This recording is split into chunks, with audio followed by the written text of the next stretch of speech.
Selamat pagi anak-anak semua, apa kabarnya? Berharap semua dalam keadaan yang sehat tanpa kursus apapun ya. Sebelum kita memulai pembelajaran hari ini, mari kita memulai di dalam doa. Mari kita berdoa. Amin. Anak-anak baru dia akan mengabsen dengan cepat. Silahkan nama-nama yang dipanggil, katakan hadir Pak. Andi, Angel, Brian, Catherine, Dani. Baik, semua hadir hari ini. Anak-anak, ada beberapa hal yang ingin baru diingatkan. Yang pertama, silahkan anak-anak boleh merapikan pakaian anak-anak. Rambut yang sudah panjang, yang wanita silahkan diikat. Kemudian persiapkan perlengkapan belajarnya, dan fokus semangat selama mengikuti pembelajaran. Jikalau nanti ada yang kurang jelas, anak-anak bisa langsung bertanya. Mari kita memulai pembelajaran hari ini. Baru akan menampilkan slide. Anak-anak silahkan memperhatikan.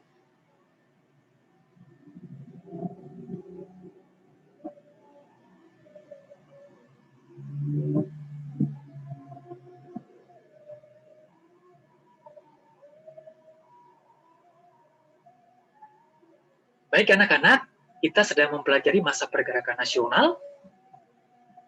Kompetensi dasarnya adalah menghargai nilai-nilai Sumpah Pemuda dan maknanya bagi kehidupan kebangsaan di Indonesia pada masa kini. Indikatornya adalah menjelaskan organisasi-organisasi pergerakan nasional dan upaya-upaya penggalangan persatuan.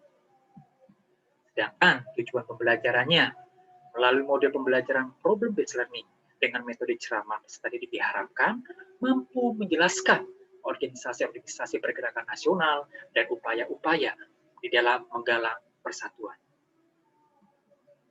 Sedangkan nilai karakter yang ingin dicapai, yang pertama adalah pengorbanan, yaitu mempelopori hal yang baru dan benar. Yang kedua, keberanian, yaitu melihat persoalan dari sudut pandang orang lain. Apakah masih ada yang ingat materi pelajaran minggu yang lalu? Silakan, Angel. Baik, Angel mengatakan minggu yang lalu kita sudah belajar tentang apa itu pergerakan nasional dan ciri-ciri perjuangan setelah abad ke-19. Mari kita akan melihat sebentar. Yang pertama adalah pengertian pergerakan nasional. Apa itu? Yaitu perjuangan melalui organisasi secara modern ke arah perbaikan hajat hidup bangsa Indonesia, meliputi gerakan di berbagai sektor anak-anak seperti sosial, ekonomi, pendidikan, keagamaan, kebudayaan, wanita, pemuda, dan lain-lain. Untuk apa? Untuk mencapai cita-cita bangsa, yaitu kemerdekaan dari tangan penjajah. Sedangkan ciri perjuangan setelah abad ke-19, yang pertama, dipimpin oleh kaum terpelajar. Yang kedua, melalui wadah organisasi. Yang ketiga, menggunakan jalur diplomasi. Yang keempat, bersifat nasional. Yang kelima, memiliki visi yang jelas, yaitu Indonesia Merdeka. Sedangkan hari ini anak-anak kita akan belajar tentang organisasi pergerakan nasional. Mengenai yang pertama, ciri organisasinya. Yang kedua, tahapan terbentuknya organisasi. Yang ketiga, organisasi pergerakan di tahapan yang awal.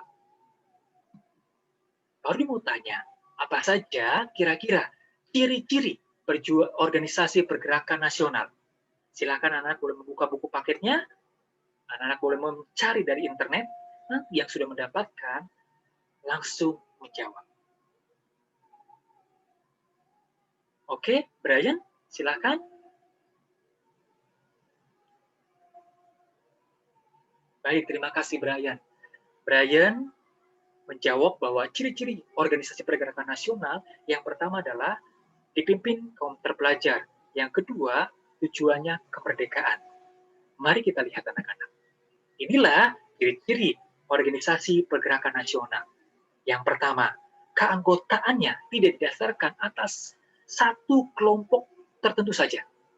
Yang kedua, sebagian besar pemimpinnya berasal dari kalangan terdidik. Yang ketiga, memiliki tujuan yang jelas, yaitu kemerdekaan dan kedaulatan bangsa. Yang keempat, memiliki paham kebangsaan atau nasionalisme. Pertanyaan berikutnya, kira-kira ada berapa tahapan terbentuknya organisasi pergerakan nasional?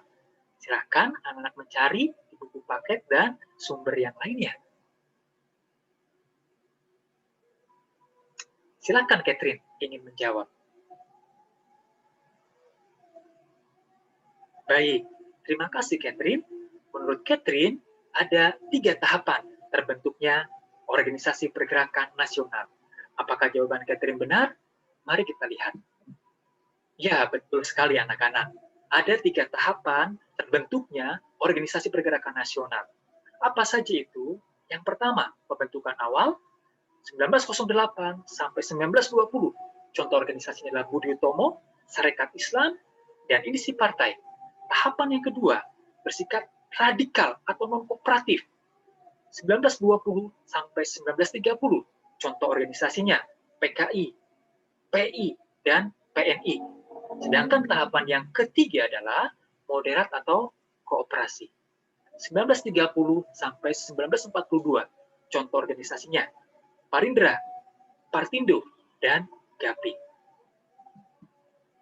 Hari ini kita memfokuskan di tahapan yang pertama, yaitu pembentukan awal 1908 sampai 1920. Organisasinya Budi Utomo, Sarekat Islam, dan Inisi Partai. Fokus pembahasan atau identifikasi masalahnya adalah yang pertama, kita harus tahu siapa tokoh pendirinya. Yang kedua, apa tujuan didirikannya. Yang ketiga, sifat atau asas perjuangannya. Mari kita menyaksikan sebuah cuplikan video berikut ini. Selamat menyaksikan anak-anak.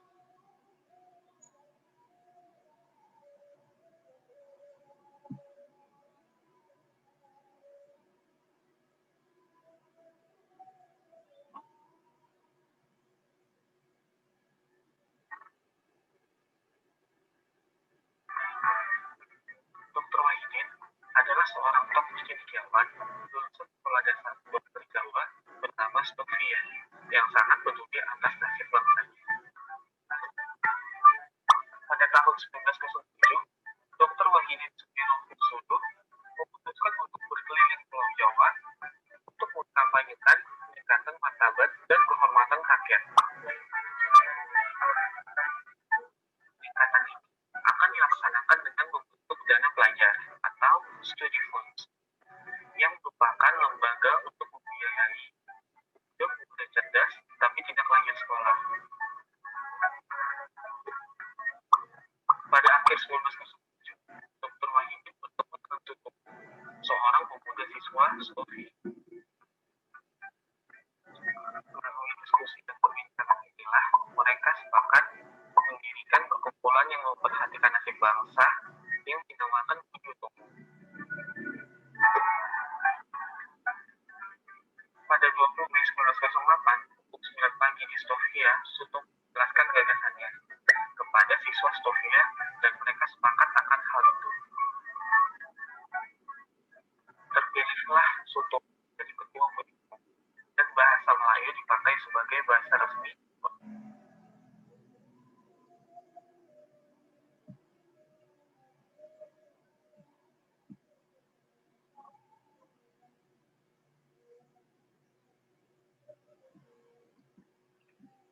Anak-anak, dari video singkat tadi kita bisa mendapatkan beberapa poin.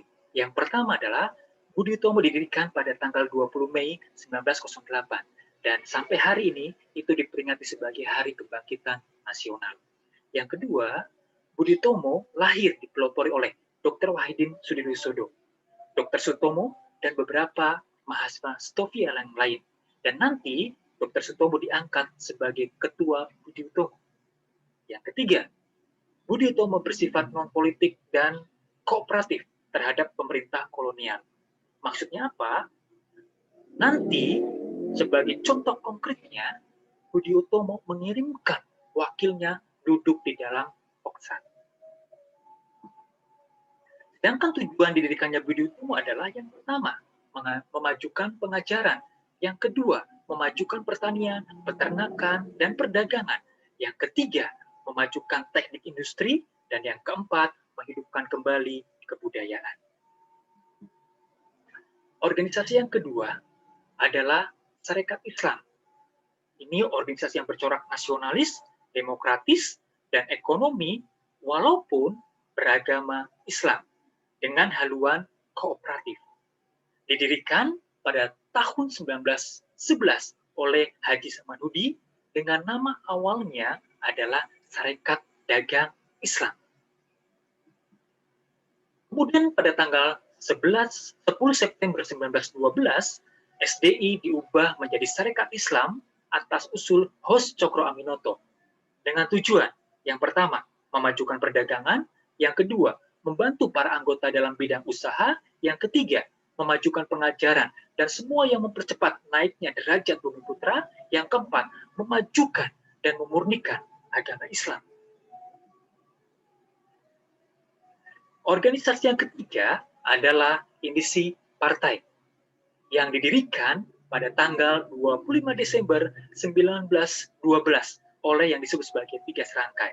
Siapa mereka? Yang pertama, Joe Baker, yang kedua, Cipto Mangunkusumo, yang ketiga, Suwardi Suryaningrat. Organisasi inilah yang pertama kali menyatakan sebagai organisasi politik, walaupun organisasi ini masih bersifat non-kooperatif, karena secara terang-terangan mengkritik pemerintah Belanda. Salah satu bukti sikap non-kooperatif adalah dengan ditulisnya sebuah artikel oleh Ki Hajar Dewantara yang berjudul Als ik een Nederlander was, yang berarti andaikan saya seorang Belanda. Ketika pemerintah Belanda ingin merayakan secara besar-besaran 100 tahun kemerdekaan dari Prancis dengan cara menarik dana dari negara-negara koloni. Ini yang dikritik oleh Ki Hajar Dewantara. Kritikan yang sangat keras yang mengakibatkan pada tahun 1913, 3 serangkai ditangkap dan diasingkan ke negeri Belanda. Indisi partai anak-anak berkomitmen menyatukan semua golongan yang tidak membeda-bedakan keturunan, suku, agama, dan adat istiadat. Ada 3 semboyan yang sangat terkenal dari indisi partai. Yang pertama, Indi for Indians, yang berarti Hindia atau Indonesia untuk orang Hindia atau orang Indonesia. Yang kedua, Indisi Los van Holland, yang berarti Hindia atau Indonesia bebas dari Belanda. Dan yang ketiga, Indisi Nasionalisme atau nasionalisme Hindia atau Indonesia. Anak-anak, kita sudah mempelajari tahapan pertama, lahirnya organisasi pergerakan nasional. Kira-kira apa yang dapat kita simpulkan dari pembelajaran hari ini? Yang pertama, organisasi Budi Utomo bersifat kooperatif, merupakan organisasi pelopor yang berfokus membangun Indonesia melalui bidang pengajaran, pendidikan, dan kebudayaan, seperti mengembangkan teknik dan industri. Organisasi yang kedua, Sarekat Islam, bersikap kooperatif, berfokus pada bidang perdagangan yang anggotanya para pedagang Islam, namun dalam perjalanannya, Sarekat Islam memiliki sifat kooperatif dengan Belanda. Yang ketiga, Indisi Partai, bersifat non-kooperatif, karena berfokus pada perjuangan melalui pemikiran seperti kritikan-kritikan pada kolonial Belanda, serta memiliki tujuan menyatukan semua ras, golongan yang ada di Indonesia. Sedangkan tugas untuk anak-anak kerjakan dan dikumpulkan untuk minggu depan adalah anak-anak membuat video singkat tentang makna kebangkitan nasional. Bagi generasi muda saat ini, dan nanti akan diposting di media sosial. Inilah aspek-aspek penilaian dari tugas tersebut. Anak-anak bisa memperhatikan dengan seksama. Buatlah sebaik mungkin, dikumpulkan minggu depan. Minggu depan anak-anak, kita akan melanjutkan dengan materi tentang tahapan berdirinya organisasi pergerakan nasional, tahapan yang kedua dan yang ketiga. Anak-anak sudah bisa mulai membaca materinya di buku paket ataupun literatur yang lain, supaya apa? Supaya minggu depan kita bisa melakukan pembelajaran dengan lebih maksimal lagi. Terima kasih anak-anak. atas kerjasamanya, atas partisipasinya. Anak-anak bisa mengikuti pembelajaran dari awal sampai akhir dengan begitu luar biasa, dengan sangat baik dan antusias. Good job. Anak-anak, untuk mengakhiri pembelajaran hari ini, mari kita bersatu di dalam doa. Mari kita berdoa. Amin. Baik anak-anak, selamat melanjutkan kegiatan pembelajaran hari ini. Tetap semangat, jaga kesehatan, Tuhan memberkati. Selamat siang.